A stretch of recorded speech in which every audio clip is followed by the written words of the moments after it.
ما هو حكم السني عند الشيعة في القرن 21؟ الآن الأخ يقول، الدكتور يقول الفقه الشيعي مع العقل.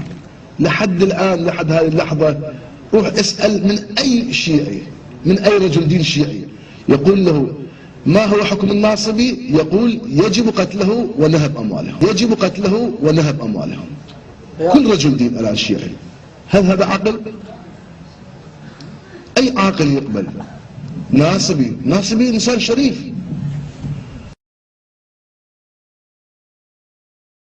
من كتاب المحاسن النفسانية في أجوبة المسائل الخراسانية، تأليف حسين آل عصفور.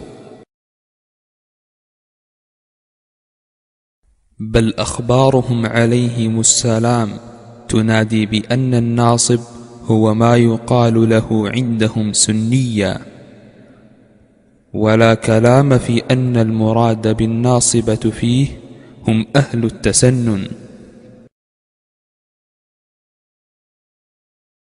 على أنك قد عرفت سابقا أنه ليس الناصب إلا عبارة عن التقديم على علي عليه السلام.